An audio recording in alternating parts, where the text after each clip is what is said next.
Bismillahirrahmanirrahim. Ma'asyiral ikhwah wal ahibbah, bapak-bapak, ibu-ibu, kaum muslimin, kaum muslimat, hadirin dan hadirat, para musyahidin dan musyahidat jamaah Masjid Ubay bin Ka'ab radhiyallahu ta'ala anhu wa ardah. Assalamualaikum warahmatullahi wabarakatuh. Alhamdulillahi hamdan yuwafi ni'amahu wa yukafi mazidah. Ya Rabbana lakal hamdu kama yanbaghi li jalali wajhikal karim wa azimi sultanikal qadim. Ashhadu an la ilaha illallah wahdahu la syarikalah wa ashhadu anna Muhammadan abduhu wa rasuluh la nabiyya wa la rasula ba'dah, amma ba'd.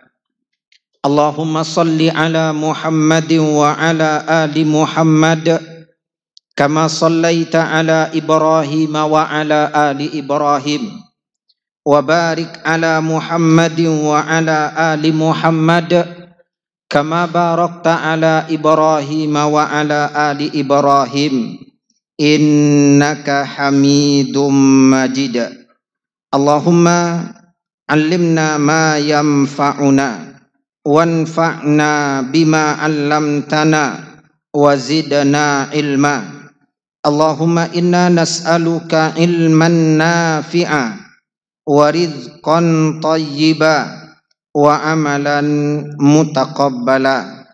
Allahumma ihdina wa saddidana wa yassiril huda lana wa aslih lana sya'nana kullah wa la takilna ila anfusina tarfata ain. Alhamdulillah wa syukrulillah, puja-puji dan syukur kita hadirkan kepada Allah Rabbul Izzati wal Jalalah, pemilik, pengatur, penguasa dan pemberi segala nikmat, anugerah dan karunia yang ada apapun bentuknya. Alhamdulillah, kita memuji Allah Tabaraka wa Ta'ala, serta kita mengaturkan kesyukuran yang amat besar kepadanya, di mana pada senja hari yang berbahagia ini bertepatan dengan tanggal 13 dari bulan Syawal 1442 Hijriah, Allah Tabaraka wa Ta'ala kembali memudahkan bagi kita untuk dapat bertemu dan bersua di majlis yang kita berharap Allah Tabaraka wa Ta'ala berikan kepada setiap kita kebaikan dan keberkahannya. Alhamdulillah, kaum muslimin, kaum muslimat, jamaah yang dimuliakan oleh Allah Tabaraka wa Ta'ala, mengawali pembahasan kita dari untayan faedah yang akan kita petik dari kitab Al-Fawaid karya Al-Imam Ibnul Qayyim Al-Jauziyah rahimahullahu wa ghafaralah, adalah beberapa nasihat umum berikut ini. Kaum muslimin, kaum muslimat, hadirin dan hadirat, para musyahidin dan musyahidat, jamaah yang dimuliakan oleh Allah Tabaraka wa Ta'ala.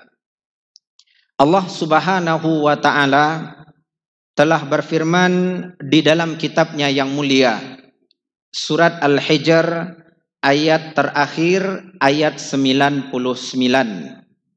Rabbuna Jalla Jalaluh berfirman, wa'bud rabbaka hatta ya'tiyakal yaqin. Ibadatilah Rabbmu sehingga kematian datang menghampirimu. Allah Tabaraka wa Ta'ala dalam ayat yang mulia ini, ma'asyiral ikhwah wal ahibbah, menegaskan kepada kita bahwa kewajiban beribadah kepada Allah Tabaraka wa Ta'ala adalah selama dan sepanjang nikmat kehidupan itu ada. Selama Allah Tabaraka wa Ta'ala masih memberikan kepada kita nikmat kehidupan di dunia ini, maka selama itu pula lah kewajiban beribadah kepada Allah Tabaraka wa Ta'ala ada di atas pundak setiap kita. Allah Tabaraka wa Ta'ala tidak menginginkan selaku hamba kita beribadah kepada Allah Tabaraka wa Ta'ala hanya sebulan. Allah Tabaraka wa Ta'ala tidak pernah mengharapkan dari kita penghambaan diri musiman. Allah Tabaraka wa Ta'ala menginginkan kita menghambakan diri kepada Allah Tabaraka wa Ta'ala adalah selama dan sepanjang nikmat kehidupan Allah Tabaraka wa Ta'ala berikan. Maka dari itu tidak ada kata berhenti dan finish dalam beribadah kepada Allah Tabaraka wa Ta'ala. Meskipun bulan Ramadan, bulan yang penuh dengan keberkahan, telah berlalu meninggalkan kita. Justru setelah keluar dari bulan Ramadan, kita makin memperbaiki, membenahi dan meningkatkan ibadah kita kepada Allah Subhanahu wa Ta'ala. Karena pada hakikatnya finish beribadah kepada Allah Tabaraka wa Ta'ala adalah dengan hadirnya kematian. Maka kaum muslimin, kaum muslimat, mengingatkan diri sendiri, bapak-bapak, ibu-ibu, dan kita semua, hendaknya kita tidak hanya beribadah kepada Allah Tabaraka wa Ta'ala di bulan Ramadan saja. Hendaknya saya, bapak-bapak, ibu-ibu, kaum muslimin, kita semua tidak hanya mengenal Allah Tabaraka wa Ta'ala di bulan Ramadan saja. Kunu rabbaniyin wala takunu ramadaniyin. Para ulama di antara nasihat emas mereka kepada kita, jadilah kalian hamba Allah yang sebenar-benarnya. Jangan kalian menjadi hamba bagi Ramadan. Ingat, kaum muslimin, kaum muslimat, akhi ukhti yang dirahmati oleh Allah, Ramadan itu adalah makhluk. Ramadan itu adalah ciptaan Allah. Sangat tidak layak kita menghambakan diri kepada bulan Ramadan. Di antara bentuk seseorang telah menghambakan diri kepada Ramadan, dia hanya mau beribadah dan bertakarub kepada Allah hanya di bulan Ramadan saja. Maka dari itu pula lah kita dapat memahami hikmah kenapa Allah menghadirkan bulan Ramadan dalam kehidupan kita. Kenapa Allah menciptakan kaum muslimin mawasimu al-khairat wa ta'at, adanya musim-musim ketaatan dan musim-musim kebaikan dalam kehidupan kita. Ini tak terasa Bapak Ibu, kita hampir menapaki pertengahan dari bulan Syawal. Tanpa terasa Syawal akan berlalu, maka kalau Allah masih hidupkan kita akan masuk ke bulan haram yang pertama, yaitu bulan Zulqa'dah. Maka tidak ada kata rehat bagi seorang mukmin dalam beribadah kepada Allah. Bulan haram, bulan yang juga memiliki kemuliaan dan keutamaan. Bahkan mulai dari Zulqa'dah sampai 3 bulan berturut-turut itu adalah bulan haram. Zulqa'dah, Zulhijjah, dan bulan Muharram. Kenapa Allah hadirkan dalam kehidupan kita musim-musim ketaatan, waktu-waktu di mana pahala dan ganjaran dilipat gandakan? Allah tidak ingin kita hanya fokus beribadah pada waktu itu saja. Allah tidak ingin kita tuh semangat beribadah pada musim-musim ketaatan itu saja. Yang Allah Tabaraka wa Ta'ala inginkan adalah kita melakukan perbaikan dan pembenahan. Memang sulit Bapak Ibu untuk bisa konsisten di atas ketaatan kepada Allah, itu berat. Maka dengan adanya bulan Ramadan dan musim-musim ketaatan yang lainnya, kita itu bisa memperbaiki diri, membenahi jiwa, dan meningkatkan kualitas ibadah kita kepada Allah Tabaraka wa Ta'ala. Allah tahu dengan kelemahan kita, maka Allah menyediakan sedemikian rupa pahala dan ganjaran yang hanya ada di bulan Ramadan untuk membangkitkan ghirah dan semangat dalam diri kita. Maka keliru dan salah seorang hamba yang hanya beribadah di bulan Ramadan karena dia tahu ada kemuliaan dan keutamaan itu. Lalu kemudian dia tinggalkan ibadah kepada Allah ketika Ramadan telah berlalu meninggalkannya. Ingat, ibadatilah Allah tabaraka wa ta'ala hingga kematian datang menghampirimu. Ayat yang kedua, kaum muslimin, kaum muslimat. Bapak Ibu jamaah yang dimuliakan oleh Allah tabaraka wa ta'ala, yang juga banyak kita dapatkan dari khutbah-khutbah, begitu juga kajian-kajian yang disampaikan oleh para masyayikh, para asatiz kita. Semoga Allah merahmati, menjaga dan melindungi mereka.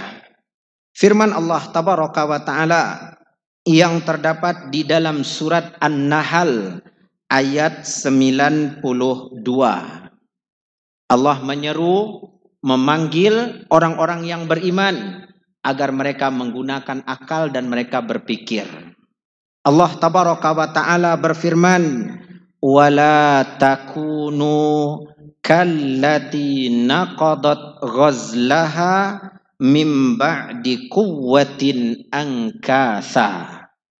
Wahai orang-orang yang beriman, jangan kalian itu menjadi seperti seorang wanita gila yang berada di kota Mekah. Jangan kalian berada di dalam kegilaan atau kepandiran seperti seorang wanita, kata Allah tabaraka wa ta'ala, yang telah menghabiskan waktu berletih berlelah dari pagi hari sampai ke sore hari, dia memintal benang atau dia menggulung benang. Ya, dipintal oleh dia benang sehingga jadilah seperti sebuah baju, ya, atau sehelai pakaian dari pagi sampai sore. Begitu dia fokus melakukan itu pagi sampai sore, ternyata pada sore harinya ketika matahari tenggelam, maka kemudian dia menggunting-gunting pintalan benang itu atau membuka kembali gulungan benang tersebut. Allah tabaraka wa ta'ala katakan ini adalah sebuah bentuk kebodohan dan kejahilan. Ini adalah, ya, contoh nyata dari sebuah kepandiran. Sudah berletih-letih, berlelah-lelah, menghabiskan waktu yang tidak sedikit, ya, menyita pikirannya, menguras tenaganya dari pagi sampai sore. Dia gulung, dia pintal benang itu dengan baik, dengan seksama, dengan teliti. Lalu kemudian di sore hari dia menggunting dan membuka pintalan itu. Allah ingatkan, wahai orang-orang yang beriman, jangan kalian terjatuh dalam kegilaan dan kepandiran itu. Kaum muslimin, kaum muslimat. Saya, bapak-bapak, ibu-ibu kita semua, alhamdulillah, di bulan Ramadan Allah tabaraka wa ta'ala telah memudahkan kita untuk menata amal ibadah kita dengan baik dan rapi. Di bulan Ramadan alhamdulillah Allah tabaraka wa ta'ala telah memberikan taufik dan hidayah kepada kita untuk menyusun dengan baik dan rapi bangunan amalan kita. Kalau diibaratkan seperti seorang tukang, kita sudah menyusun batanya dengan baik, dengan rapi, sehingga tegaklah dia sebagai sebuah tembok atau sebuah bangunan. Maka merupakan sebuah kepandiran dan kebodohan dari setiap kita setelah berletih berlelah membangun sebuah tembok atau sebuah bangunan, setelah dia baik dan rapi kita kemudian merusaknya. Kita kemudian menghancurkannya. Padahal kita telah mengeluarkan banyak tenaga. Kita telah menghabiskan banyak pikiran dan harta. Harusnya kan kita jaga dan kita pelihara. Begitulah Allah mewanti-wanti dan mengingatkan kita. Amalan kita itu kaum muslimin, kaum muslimat, setelah keluar dari bulan Ramadan, kita pelihara, kita jaga. Bapak Ibu, kaum muslimin, kaum muslimat, jangan menilai bahwa kita telah berhasil menjadi seorang Abdullah, hamba Allah yang baik dan benar di bulan Ramadan. Kita di bulan Ramadan itu seperti masuk sekolah, masuk madrasah. Kita sedang belajar kita sedang mengikuti training, kita sedang dilatih, dibina, dididik Bapak Ibu kaum muslimin, kaum muslimat yang dirahmati oleh Allah. Nah, kalau mau lihat hasilnya, lihat saat ini ketika kita keluar di bulan Ramadan.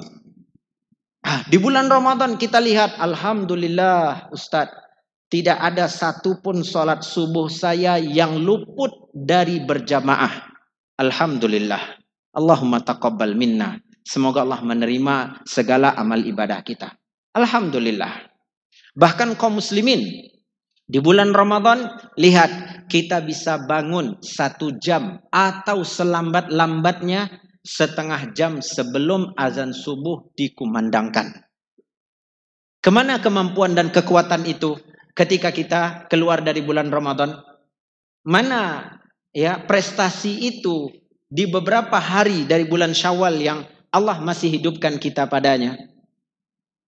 Kita bangun last minute, ya, dengar baru azan dikumandangkan, baru azan. Padahal ketika Ramadan itu yang sangat kita takutkan. Ya. Sepakat kaum muslimin sangat berhati-hati jangan sampai azan subuh dikumandangkan sebelum dia selesai menyantap hidangan sahurnya. Dan sepakat lagi kaum muslimin 6:14, 6:17 beberapa menit ke depan menunggu azan maghrib dikumandangkan. Sepakat semua. Tidak ada yang mengatakan, tidak, saya nunggu azan isya. Pasti nunggu azan maghrib. Kemana itu kaum muslimin ketika kita berada di bulan Syawal?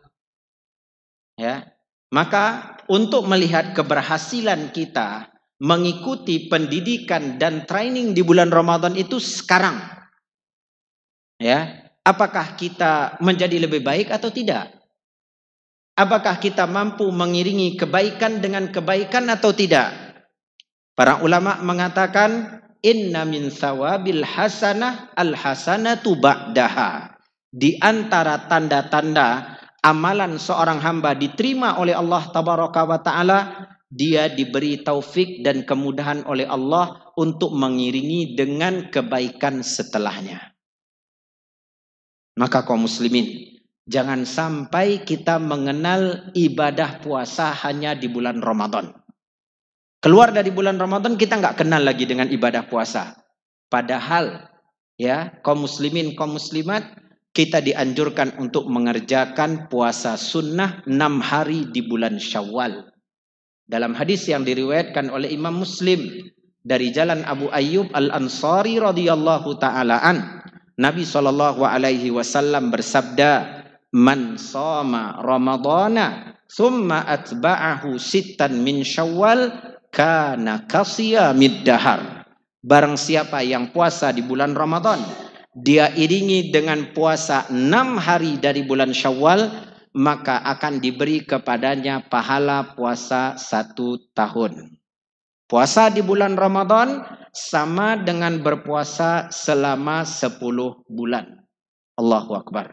Puasa 6 hari di bulan Syawal, pahalanya sama dengan berpuasa 60 hari alias 2 bulan.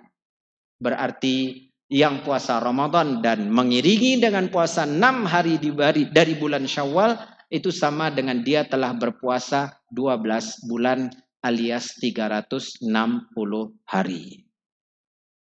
Maka dari itu jangan lewatkan. Apalagi kaum muslimin, kaum muslimat, nasihat untuk saya dan kita semua. Mulai besok itu sampai 3 hari ke depan adalah hari terbaik untuk puasa 3 hari dari tiap bulan. Kita melihat ya banyak nasihat atau pesan berbentuk poster yang dikirimkan oleh ya para ikhwah. Ini diantara bentuk untuk menyemangati kita kaum muslimin. Ada paket combo di bulan Syawal, paket puasa combo. Senin yang puasa tadi, Senin, kemudian Selasa 13, Rabu 14, Kamisnya 15. Jadi Senin, Selasa, Rabu, Kamis. Ketika dia berpuasa di tanggal 13, 14, 15, dia puasa 3 hari dari tiap bulan. Di hari yang paling afdol, 1.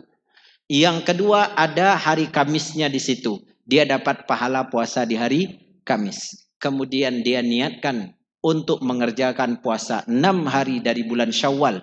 Walaupun cuma 3 hari, dari 6 hari dia berpuasa, 3 harinya tepat dengan tanggal 13, 14, 15. Hari terbaik berpuasa dari tiap bulan, maka dia juga akan dapat pahala puasa 6. Pahala puasa 6 iya, pahala puasa 3 hari dari tiap bulan iya. Di situ ada bertepatan dengan hari Kamis, pahala puasa sunnah di hari Kamis. Kemana mau kita cari kebaikan dan keutamaan ini?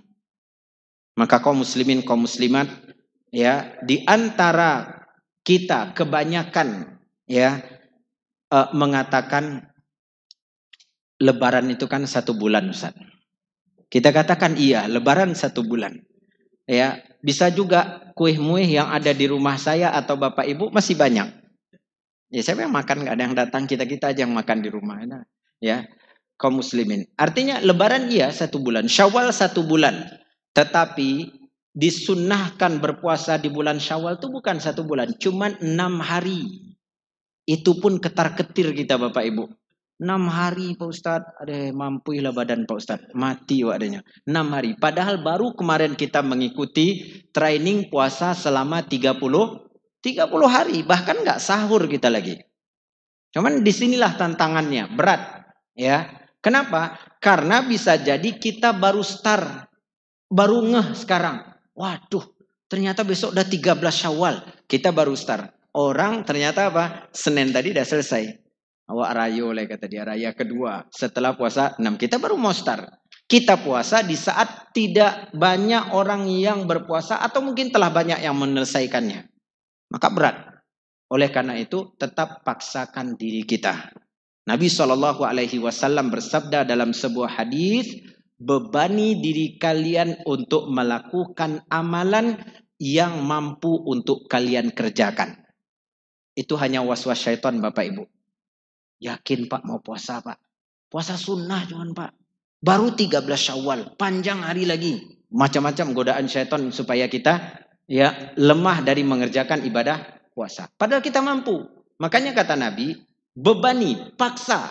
Kita hidup di zaman yang harus memaksakan diri kita melakukan amalan. Jangan katakan tidak mampu. Kita mampu Bapak Ibu. Puasa Ramadan tiap hari. Bahkan di antara kita ada yang tidak sempat sahur. Alhamdulillah selesai. Kemudian mengerjakan sholat sunnah 12 rakaat tiap hari. Kita ngeluh, susah Ustaz. Ramadan kita mengerjakan pada malam hari 11 rakaat. Ya. Di belakang imam lagi dengan bacaannya yang mungkin setengah juz atau 1 juz. Alhamdulillah selesai. Ya. Aduh, nggak ada waktu untuk baca Al-Quran Pak Ustaz. Ramadan, alhamdulillah kita bisa menghatamkan 2 kali, 3 kali. Jadi pada dasarnya Bapak Ibu, Ramadan mengajarkan kita bukan untuk banyak mengeluh kita tidak mampu. Semua ibadah itu dalam batas kemampuan kita. Yang kurang tuh Bapak Ibu adalah kesungguhan dan kegigihan kita. Itu aja sebenarnya. Bukan nggak mampu, kita mampu. Cuman kita tidak gigih dan tidak bersungguh-sungguh. Maka jangan lewatkan kesempatan emas seperti ini. Syekh Saleh Al-Utsaimin hafizahullah ta'ala wara'ahu berkata, di hari-hari Syawal ini kita boleh berpuasa di hari apa saja. Namun sangat baik seorang hamba yang arif dan bijaksana mengintai-ngintai kapan kiranya hari Senin dan Kamis. Karena ketika dia berpuasa di hari Senin dan dia niatkan puasa 6, itu 2 kebaikan bisa dia kumpulkan. Puasa 6 dan puasa hari Senin.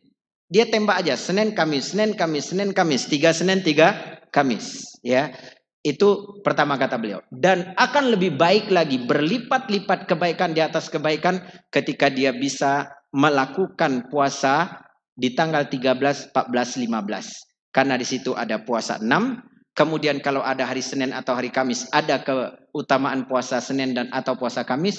Kemudian puasa juga 3 hari dari tiap bulan. Begitu Allah tahu kita lemah, ya, kita kurang semangat, Allah siapkan kebaikan. Hanya dengan 1 kali dayung kita bisa mengumpulkan beribu-ribu pahala dan kebaikan.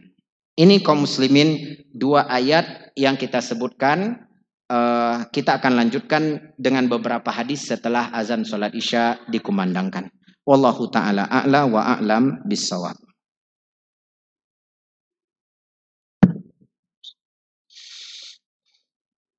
Allahu Akbar, Allahu Akbar,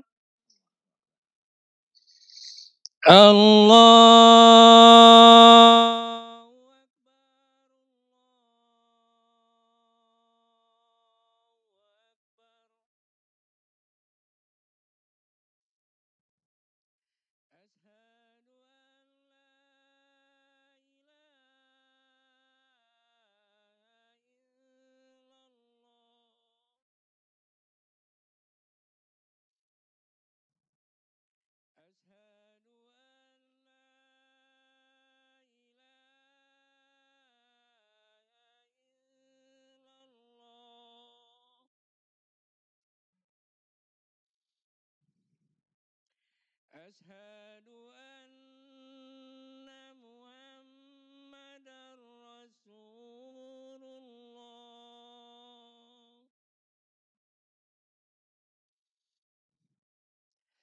Ashhadu anna Muhammadar Rasulullah.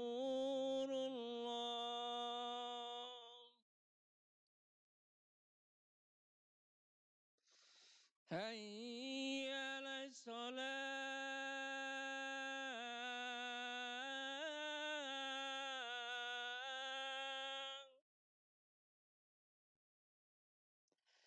Hayya 'alas shalah.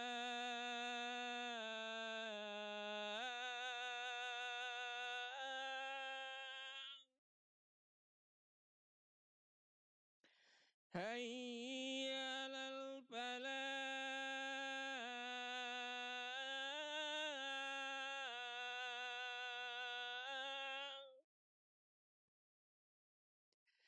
Hayya 'alal falah.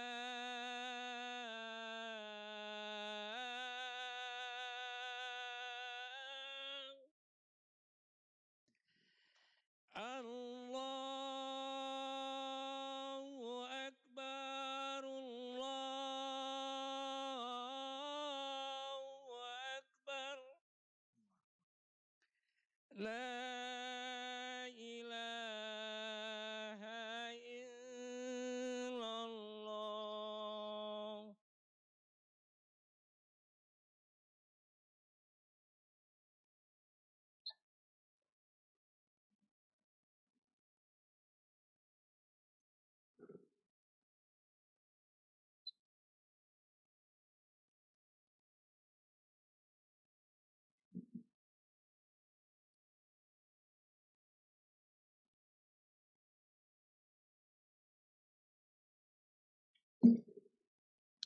Ma'asyiral muslimin wal muslimat, bapak-bapak, ibu-ibu, hadirin dan hadirat, para musyahidin dan musyahidat, jamaah yang dimuliakan oleh Allah Subhanahu wa ta'ala. Telah kita dengarkan bersama pada sesi pertama tadi dua ayat yang mulia dari firman Allah Azza wa Jalla yang terdapat di dalam kitabnya yang mulia. Yang pertama, firman Allah Tabaraka wa Ta'ala dalam surat Al-Hijr ayat 99. Kemudian yang kedua, firman Allah Tabaraka wa Ta'ala dalam surat An-Nahl ayat 92. Maka berikutnya kita akan pindah kepada firman Allah Azza wa Jalla yang terdapat di dalam surat Al-Mu'minun ayat 60 sampai ayat 61. Allah Tabaraka wa Ta'ala menyebutkan di dalam ayat yang mulia ini tentang sifat, tabiat, dan perangai baik orang-orang yang beriman. Wahai saya, bapak-bapak, ibu-ibu, kaum muslimin, kaum muslimat, yang mengaku beriman kepada Allah Tabaraka wa Ta'ala, maka hiasilah diri kita dengan akhlak yang mulia ini. Allah Tabaraka wa Ta'ala berfirman, walladzina yu'tuna ma ataw wa qulubuhum wajilah annahum ila rabbihim raji'un ulaika yusari'una fil khairat wa hum laha sabiqun. Kata Allah Tabaraka wa Ta'ala, dan mereka yang memberikan apa yang mereka berikan, mereka mengerahkan apa yang mampu untuk mereka kerahkan, entah itu sholat, entah itu puasa, entah itu sedekah. Mereka lakukan apa yang mampu untuk mereka lakukan dengan hati mereka yang dipenuhi dengan kebimbangan dan ketakutan. Dengan hati mereka yang dipenuhi dengan kebimbangan dan ketakutan, bahwa sesungguhnya mereka akan kembali ke hadapan Allah Azza wa Jalla. Mereka itu, kata Allah Tabaraka wa Ta'ala, orang yang bersegera dalam melakukan amal kebaikan, dan merekalah orang yang lebih dulu untuk memperoleh pahala dan ganjaran. Perhatikan dua ayat yang mulia ini, kaum muslimin, kaum muslimat. Ketika ayat yang mulia ini diturunkan kepada Nabi kita tercinta, salawatullahi wassalamuhu wa barakatuhu alaih, maka Ummul Mukminin, ibunda tercinta Aisyah radhiyallahu taala anha, datang kepada Nabi sallallahu alaihi wasallam seraya bertanya, "Ya Rasulullah, apakah yang dimaksudkan dalam ayat yang mulia surat Al-Mu'minun ayat 60 sampai ayat 61 itu tentang orang-orang yang yasrikuna, orang-orang yang telah mencuri,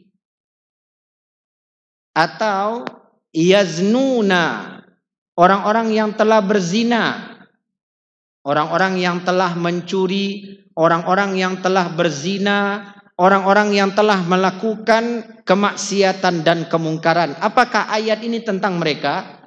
Nabi SAW mengatakan, "La ya bintas Siddiq." Tidak, wahai anak As-Siddiq. Surat Al-Mu'minun ayat 60 bukan menceritakan atau menegaskan tentang orang yang melakukan kemaksiatan dan kemungkaran. La, bukan. Malah ayat ini bercerita tentang orang-orang yang yusalluna, orang-orang yang sholat, wa yasumuna, orang-orang yang berpuasa, wa yatasaddaquna, dan orang-orang yang bersedekah. Lihat Al-Mu'minun ayat 60, itu bukan tentang para pelaku kemaksiatan dan kemungkaran, akan tetapi tentang orang-orang yang melakukan kebaikan dan ketaatan. Mereka itu berpuasa, mereka itu sholat, mereka itu bersedekah. Wa yakhafuna alla yataqabbalallahu minhum. Dan mereka itu takut, dalam hati mereka dipenuhi dengan kegelisahan dan ketakutan kalau Allah Tabaraka wa Ta'ala tidak menerima amal ibadah mereka. Kaum muslimin, kaum muslimat, orang-orang yang beriman begini kondisi dan keadaan mereka. Setelah saya dan Bapak Ibu mengerahkan segala daya dan upaya kita kerjakan ibadah siam di siang Ramadan, lalu kemudian dengan letih lelah atau juga dengan kekenyangan yang ada, kita bangkit lagi untuk berdiri dalam sholat kita, rukuk dan sujud, duduk bersimpuh, tilawah Al-Quran kita, zikrullah di malam hari Ramadan. Kemudian di antara kita ada yang memperbanyak infak dan sedekahnya, ada yang memperbanyak tilawah Al-Qurannya. Di 10 hari terakhir tidak sedikit yang berusaha menjauhkan lambungnya dari tempat tidurnya. mengurangi jam istirahat di malam harinya. Luar biasa. Kita kerahkan apa yang mampu kita kerahkan. Namun jangan lupa, hendaknya kita tetap menyimpan di dalam hati kebimbangan dan kekhawatiran. Jangan-jangan amalan kita yang telah kita persembahkan kepada Allah Tabaraka wa Ta'ala tersebut tidak diterima olehnya Jalla wa'ala. Jangan pernah kaum muslimin kita setelah melakukan amal ibadah apapun bentuknya, kita kemudian berbangga, besar kepala, lalu menepuk dada mengatakan, sayalah orang yang mendapatkan Lailatul Qadar pada Ramadan kemarin. Ya, buktinya apa? Buktinya ya, tanda hitam di jidat saya semakin hitam. Ya. Buktinya apa? Buktinya rezeki saya berlimpah ruah. Begitu keluar dari Ramadan, saya direkomendasikan, saya dipromosikan untuk naik jabatan baru. Ya, itu di samping nikmat juga merupakan ujian dan musibah. Bukan itu tandanya. Tandanya adalah kita menjadi lebih baik dalam beribadah kepada Allah. Makanya nasihat para ulama yang kita sebutkan tadi, tanda di antara suatu amalan diterima oleh Allah, lahir dari amalan itu amalan kebaikan setelahnya. Satu amalan menarik amalan yang lain. Itu berarti amalan pertama semoga diterima oleh Allah Tabaraka wa Ta'ala. Al-hasanatu tajurul hasanat. Satu kebaikan menarik, menghimbau, ya, menghadirkan kebaikan-kebaikan setelahnya. Dengan adanya kebimbangan dalam diri, ini diterima atau tidak oleh Allah? Jangan-jangan ya kita khawatir kaum muslimin, hadis Nabi SAW yang berisikan doa dibaca oleh malaikat Jibril, Ruhul Amin, diaminkan oleh Muhammad sallallahu alaihi wasallam as-sadiqul amin, itu ternyata berlaku pada kita. Wal'iyadzubillah. Nabi sallallahu alaihi wasallam naik ke atas mimbar, lalu kemudian beliau mengatakan amin sebanyak 3 kali. Di antara doa yang diperintahkan oleh malaikat Jibril untuk beliau aminkan adalah raghimam fumri'id, kebinasaan, kehancuran untuk seorang hamba. Atau dalam makna yang lain, semoga Allah mematahkan hidung seorang hamba. Adraka Ramadan, dia bertemu dengan bulan Ramadan. Summa kharaja minhu, kemudian dia keluar dari bulan Ramadan. Falam yughfar lahu, tapi Allah tidak berikan ampunan kepadanya. Ya laha min khusran, kerugian besar kaum muslimin. Semoga Allah Tabaraka wa Ta'ala mengampuni setiap dosa dan kesalahan kita. Maka dari itu, jangan kita berbangga, ya. Jangan kita melihat amal ibadah di bulan Ramadan, wah, ya positif Pak Ustadz. Ya, kalau tidak Jannatu Aden, kalau enggak Jannatul Firdausil A'la. Ya, itu udah, wah, enggak ada tarawih yang absen saf pertama terus, ya. Posisi memang enggak tepat belakang imam, sebelah kanan, sebelah kiri. Enggak percaya Ustadz bisa lihat dalam rekamannya. Nah, ada YouTube-nya, ya. Jadi kaum muslimin itu enggak, itu hanya mengambil sebab. Tidak bisa kita katakan itu adalah jaminan. Sangat mahal surga Allah untuk kita beli dengan sholat tarawih yang enggak pernah absen itu. Ya, sangat mahal surga Allah untuk kita dapatkan hanya dengan kita banggakan puasa Ramadan. Orang lain juga puasa. Ya. Alhamdulillah Pak Ustadz, Ramadan tahun ini enggak pernah absen sahur. Berapa banyak keberkahannya itu? Enggak tahu saya. Alhamdulillah Pak, kalau demikian berarti lebih baik daripada Ramadan yang lalu. Ya, tapi memang tidak ada bangun untuk sahur aja Pak Ustadz. Padahal orang-orang bangun sahur tapi juga berdoa, beristighfar, bermunajat. Ya, kaum muslimin. Ini memahamkan kepada kita bahwa jangan pernah ujub dan bangga dengan amal kebaikan kita. Tetap tanamkan dalam diri kebimbangan dan kekhawatiran. Itulah yang akan mendorong kita mengiringi sebuah kebaikan dengan kebaikan setelahnya. Oh Ramadan, semoga Allah menerimanya. Sekarang ada kesempatan puasa 6 hari di bulan Syawal, kita kerjakan. Semoga ini juga diterima oleh Allah. Ya. Kemudian kita lihat ada kesempatan puasa Senin dan Kamis, kita lakukan. Begitu juga tilawah Al-Quran. Oh Ramadan Pak Ustadz, sudah saya khatamkan 3 kali. Jadi kenapa Pak? Ya itu lumayan lah Pak Ustadz untuk tabungan sampai Ramadan berikutnya. Harusnya tetap kita baca kaum muslimin, tetap kita pertahankan walaupun kita nggak bisa mengulang prestasi ibadah di bulan Ramadan. Wallahi berat Bapak Ibu. Mengulang prestasi di bulan Ramadan, prestasi ibadah di bulan Ramadan di hari-hari sekarang berat. Ya.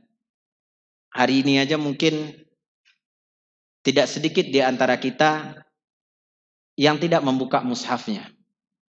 Ya. Kalaupun membuka mungkin membaca itu tidak sebanyak bacaan di bulan Ramadan. Zikir pagi tertinggal tadi Pak Ustaz.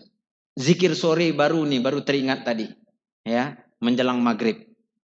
Kemudian kaum muslimin infak dan sedekah kita. Bagaimana juga dengan ibadah-ibadah yang lain.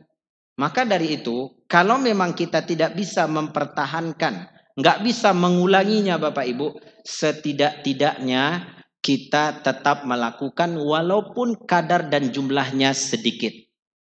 Nabi SAW bersabda, kalian bebani diri kalian melakukan amalan yang tutikuna kalian mampu. Alhamdulillah semua amalan kita mampu untuk melakukannya. Hanya saja kita perlu kegigihan dan kesungguhan untuk melakukan. Dan minta taufik dari Allah. Dari sekian banyak amalan dan kebaikan, hendaknya ada yang menjadi kekhasan kita. Jangan sampai nggak ada. Kalau kawan kita diberi kemudahan dengan memperbanyak infak dan sedekah, maka kita tidak ingin kalah dari dia. Kita coba buka pintu ya tilawah Al-Quran. Mungkin dia unggul dengan sedekah dan infaknya, maka kita kalahkan dia dengan tilawah Al-Quran kita. Kalah juga Pak Ustadz. Kenapa? Karena dia kelas tahsinnya udah tinggi dari saya. Otomatis bacaannya lebih baik, lebih kuat, lebih lancar daripada saya. Nah, cari yang lain. Ya, puasa. Ya, puasa dia juga ternyata ya kuat juga berpuasa. Kita cari lagi ibadah yang lain. Semua ibadah kalian mampu melakukannya. Bebani diri kalian. Lalu kata Nabi SAW, fa innallaha la yamallu hatta tamallu. Allah tuh nggak pernah bosan untuk beri kita pahala dan ganjaran sampai kita yang bosan, jenuh, ya, jengah dalam melakukan ibadah. Capek. Ya, pengen rehat sejenak. Yang kita takutkan kan Bapak Ibu, ketika kita rehat, kita melakukan kemaksiatan, disitulah berakhir episode kehidupan kita. Ya, wal'iyadzubillah. Yang kita harapkan kita meninggalnya dalam saat melakukan ketaatan. Dan itu berat. Makanya terus lanjutkan walaupun kadar dan jumlahnya sedikit. Allah nggak pernah bosan. Allah ingin berikan. Coba lihat. Kita katakan tadi Syawal ada 6 hari darinya. Dengan keutamaan yang luar biasa. Setelah bulan Syawal ada bulan Zulqa'dah. Ini bulan haram. Setelah Zulqa'dah ada bulan Zulhijjah. Bulan haram. 10 hari terbaik di awalnya. Ya. Kemudian ada bulan Muharram. Itu juga bulan haram. Tidak terasa lagi Bapak Ibu. Masuk Safar, Rabiul Awal, Rabiul Tsani, Jumadil Awal, tahu-tahu kita udah sampai di bulan Rajab dan Sya'ban. Ramadan tahun berikutnya. Allahumma balighna. Semoga Allah sampaikan kita ke bulan Ramadan berikutnya. Maka Allah nggak pernah jenuh dan bosan. Kitanya aja yang selalu bosan beribadah. Oleh karena itu, tips Nabi SAW ajarkan tips kepada kita. Kalau terasa jenuh, jengah, bosan dalam beribadah, yang seharusnya kita lakukan bukan kita putus asa dan menerima begitu saja. Nggak baca Al-Quran, lagi nggak mood.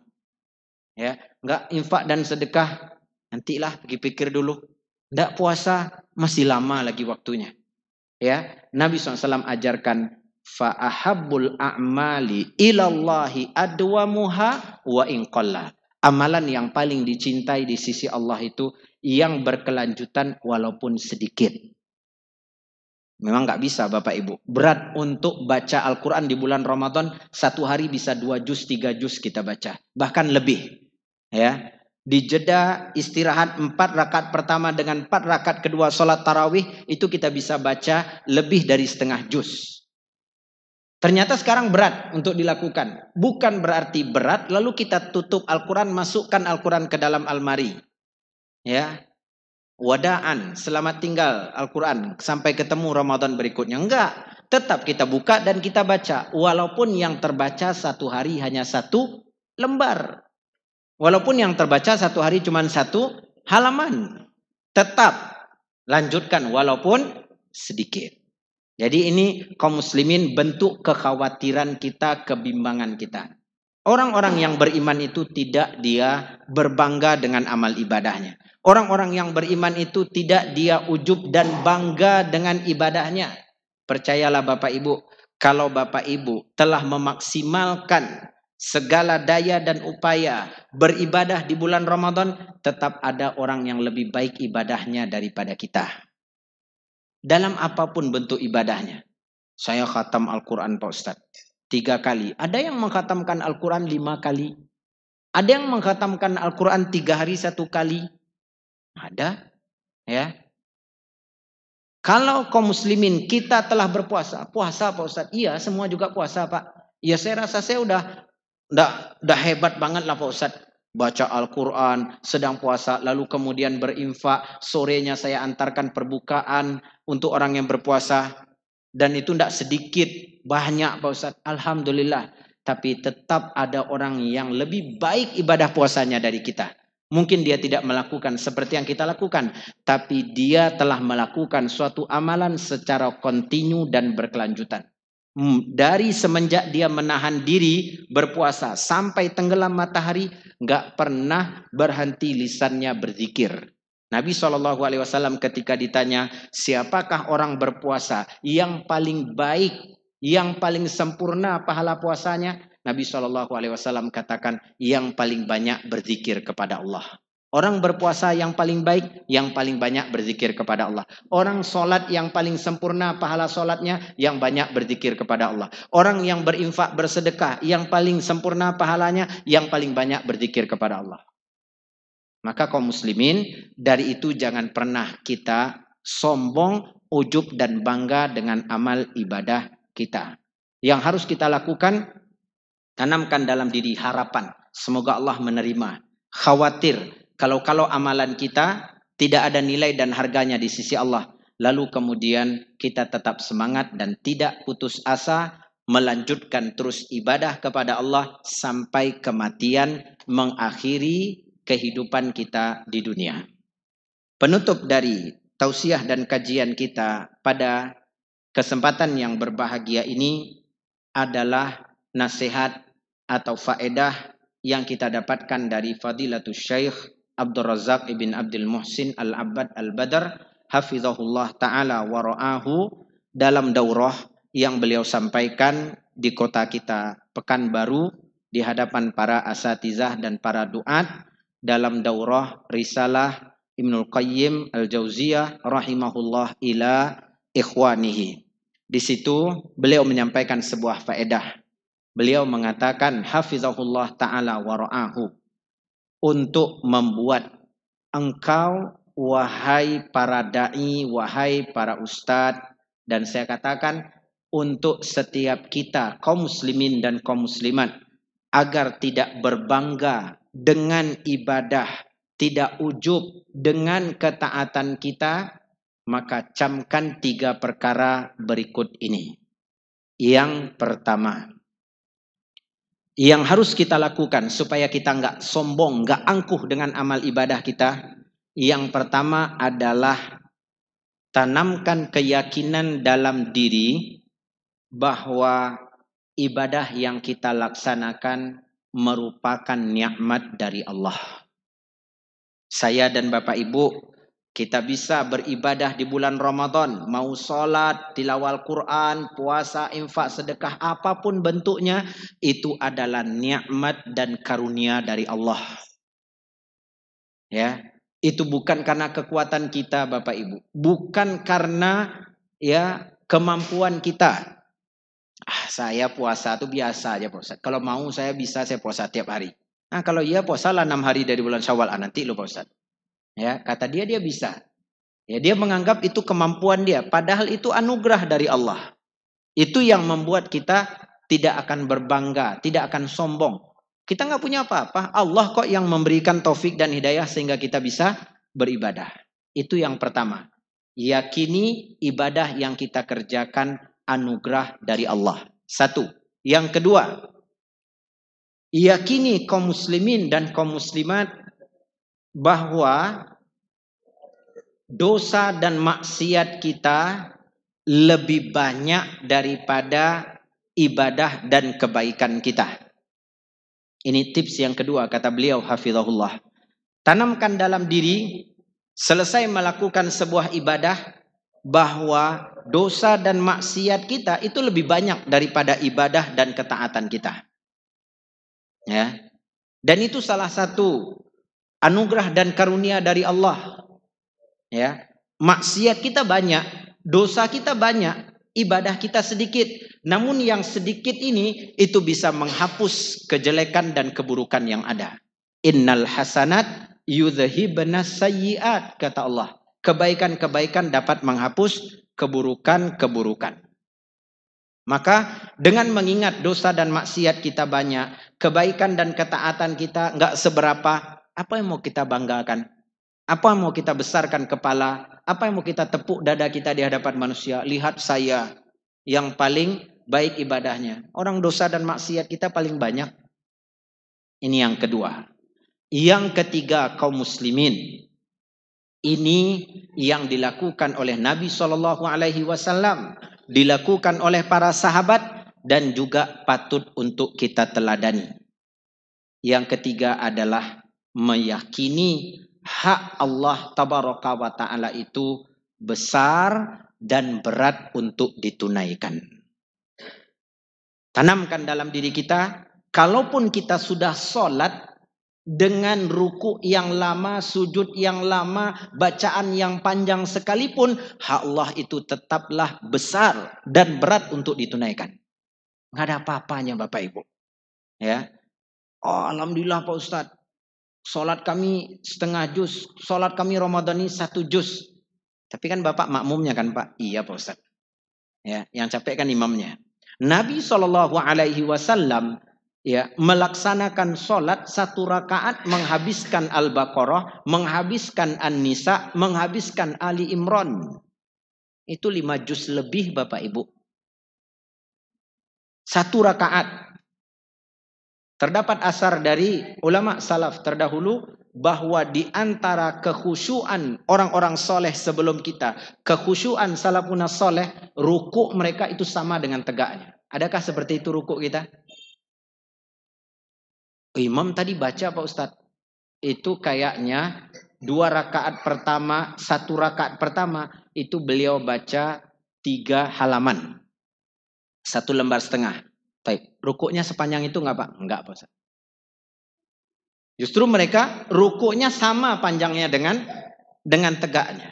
Sudah begitu pun Bapak Ibu, sujudnya lama, tenggelam di dalam doa dan munajat mereka. Mereka tetap meyakini hak Allah itu begitu besar dan berat untuk ditunaikan. Nabi SAW udah sholat seperti itu, kakinya membengkak, tumitnya memerah, tetap beliau mengatakan, apakah sudah layak dan sudah pantas aku ini menjadi hamba yang bersyukur? Maka tidakkah itu yang berhak kita katakan pada diri kita, saya ini belum bersyukur. Ya, datang waktu sholat sempit dada kita, ya, imam terdengar baca alif lam mim, dah kata-katal kepala kita. Nah, doelok le Pak Ustaz. Hah? Sempat dia baca alif lam mim zalikal kitab, selesainya la yukallifullahu nafsan, wa tinggal le Pak Ustaz. Hah? Ini Bapak Ibu, bagaimana kita ingin mengatakan hak Allah itu sudah tertunaikan oleh kita, sementara ketika melakukan ibadah kita menggerutu, kita kesal, ya. Bagaimana dengan begitu keadaan kita lalu selesai melakukan ibadah itu kita kemudian tegak kepala, lihat kami ini malam-malam Ramadan berada di rumah Allah, padahal sholatnya tadi apa? Menggerutu. Ya, sholatnya tadi mungkin dia sempit dadanya. Aduh imam, ya. bacaannya pelan, panjang pula lagi. Rasa-rasa awak lewat setengah juz Pak Ustaz. Dia pula, padahal dia belum hafal lagi juz itu. Rasa-rasanya ia lewat. Ini imam ya melebihi ketentuan yang ada. Jadi kaum muslimin, kaum muslimat, maka hak Allah itu sangat besar dan berat untuk kita tunaikan. Oleh karena itu, jangan pernah berbangga, jangan pernah sombong dengan amal ibadah kita. Yang harus kita lakukan adalah terus beribadah kepada Allah, terus tunduk dan patuh kepadanya, meskipun kita tidak pernah mampu untuk melakukan menunaikan hak Allah sebagaimana mestinya. Nah, ini kaum muslimin, kaum muslimat, 3 tips yang disebutkan oleh Syekh Hafizahullah Ta'ala wara'ahu. Semoga berguna dan bermanfaat sebagai pembuka kajian perdana setelah libur Ramadan. InsyaAllah kajian Al-Fawaid kita lanjutkan pada pertemuan berikutnya dengan mengutip faedah-faedah yang terdapat di dalam kitab Al-Fawaid karya dari Al-Imam Ibnul Qayyim Al-Jauziyah rahimahullah. Wa sallallahu wasallam wa baraka wa an'am ala nabiyyina wa habibina Muhammad wa ala alihi wa sahbihi wa sallam wa akhiru da'wana anil hamdulillahi rabbil alamin. Subhanakallahumma wa bihamdika asyhadu an la ilaha illa anta astaghfiruka wa atubu ilaik. Jazakumullahu khairan wa barakallahu fikum. Wassalamu alaikum warahmatullahi wabarakatuh.